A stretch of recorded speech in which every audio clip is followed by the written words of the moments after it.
안녕하세요. 황태환 원장입니다. 오늘 촬영할 유튜브 방송은 보고 있는 방송 화면 캡츠 사진에도 나와있듯이 최근 KBS 생로병사의 비밀 6월 5일 방송된 방송 내용과 관련된 부분입니다. 넥스트 팬데믹, 그러니까 코로나 이후에 다음 팬데믹으로 항생제 내성에 대해서 얘기를 했었고요. 그러면서 조용한 팬데믹이라고 얘기를 합니다. 왜 조용한 팬데믹이냐고 하면 그 아래도 나와있지만 이미 항생제 내성으로 인한 꽤 많은 사망자가 발생하고 있습니다. 얼마나 많냐고 하면 2019년 한 해에만 약 500만 명이 항생제 내성으로 인한 사망자가 발생하였다는 게 통계고요. 그럼 이 숫자가 얼마나 많은 숫자냐고 하면 우리가 전 세계가 2020년부터 대략 2023년 코로나로 인해 가지고 꽤 많이 사망자가 발생했었을 때 대략 연간 사망자로 보면 한 230만 명이거든요. 그러면 이미 코로나 사망자보다 거의 배 이상 많은 사망자가 발생하고 있음에도 코로나 때는 다들 알죠. 전 세계가 얼마나 그 난리를 피웠는지. 근데 이미 항생제 내성은 그보다 훨씬 더 배 이상 많은 사망자가 발생하고 있음에도 전혀 대부분 사람들은 잘 모르고 있죠. 네. 그래서 오늘은 이와 관련된 방송을 촬영하도록 하겠습니다. 네, 그러면 항생제 내성에 앞서서 왜 항생제가 우리 건강에 심각한 문제를 일으키는지 간단하게 소개를 하면요.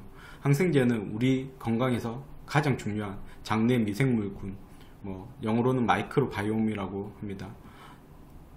미생물군을 손상시키면서 이 미생물군이 대사에도 관여한다든지 면역력에도 작용한다든지 아니면 이제 장내축이라고 해서 어쨌든 내 발달이든 내 기능에도 꽤 많이 관여한다는 게 계속 밝혀지고 있습니다.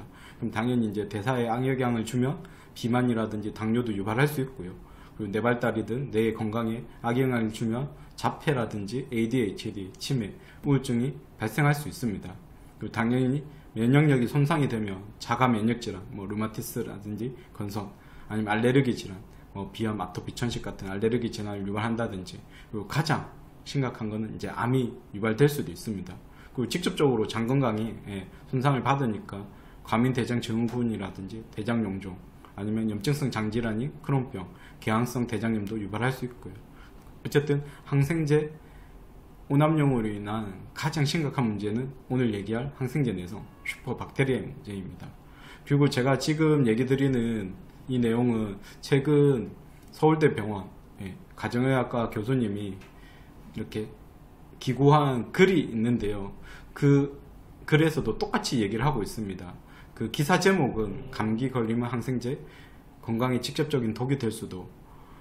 저 제목으로 검색하면 누구나 볼 수 있고요. 그러면 그 중에서도 제가 오늘 얘기 드린 부분만 이렇게 발췌해서 보면 항생제 사용으로 인한 장내 미생물 불균형은 비만, 당뇨 등 대사질환의 발생에 영향을 주며 인지기능이나 정서에도 나쁜 영향을 끼칠 수 있다. 게다가 항생제 남용은 소화기 암이나 폐암, 전립선암, 갑상선암 증가와도 관련이 있는 것으로 추정된다. 항생제는 의료진의 지시에 따라 적응증에 맞게 득실을 고려할 적절한 기간 동안만 신중하게 사용해야 한다. 항생제를 무분별하게 남용하면 슈퍼박테리아가 발생해 미래 세대에도 큰 피해를 끼치지만 나와 내 가족의 건강에도 직접적인 해를 끼칠 수 있다 라고 그 교수님께서 이렇게 글을 기고를 하였습니다. 제가 조금 앞에서 얘기 드린 그 기사고요. 이 기사도 기사 제목 검색하시면 누구나 다 보실 수 있으니까 한번 꼭 검색하셔서 보시기를 추천드립니다.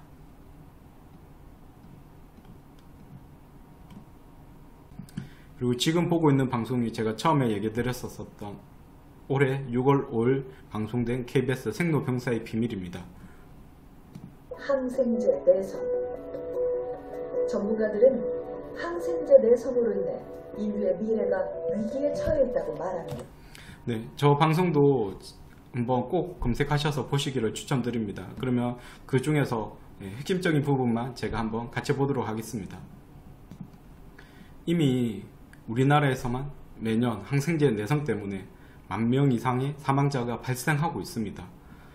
코로나 팬데믹 3년 동안 우리나라에서 연간 사망자가 대략 11,500명입니다. 그럼 얼마나 많은 사망자가 지금 발생하고 있는지 이미 우리나라 통계든 외국 전 세계 통계든 확인할 수 있고요. 그리고 처음에도 얘기했었던 정말 많은 코로나로 인한 사망자보다 배 이상의 사망자가 이미 발생하고 있음에도 전혀 대부분의 사람들은 항생제 내성의 심각성에 대해서 잘 모르고 있기 때문에 조용한 팬데믹이라고 또 얘기를 하고 있습니다. 항생제 내성이 더욱 문제가 되는 것은 안타깝게 시간이 갈수록 사망자가 더 증가할 것이라는 것입니다. 계속 이렇게 사망자가 증가해서 수년 전 자료에 의하면 2050년경에는 매년 항생제 내성균으로 인해서 1000만 명의 사망자가 발생할 것으로 추정하고 있고요. 그럼 당연히 사망 원인의 1위가 됩니다. 하지만 안타깝게 지금과 같은 증가초라면 2050년이 아니라 2030년이든 2040년 그쯤에 매년 1000만 명의 사망자가 발생할 것으로 앞당겨질 것으로 좋지 않은 이렇게 추정이 나오고요. 그러면 최근 방송된 KBS 생로병사의 비밀에서 그 전까지 없던 새로운 내용을 방송했냐고 하면 그렇진 않습니다. 지금 보고 있는 뉴스 캡처 화면이 2013년, 그러니까 지금부터 이미 10년 전에도 똑같이 항생제 역습, 한국 괴물군 양성소라고 해서 똑같이 경고를 하고 있었습니다. 물론 대부분 일반인들은 관심 분야도 아니고 잘 모르니까 정말 이게 꽤 심각한 문제라는 것을 대부분 잘 모르고 있었는데요. 이미 10년 전부터 저 뉴스 말고도 WHO 세계보건기구에서도 계속 경고를 하고 있었던 내용입니다. 지금 보고 있는 MBC 뉴스 2013년 4월 1일 뉴스 플러스 항생제 역습 한국 괴물군 양성소 전락 하나, 저 한 5분 정도 되는데요.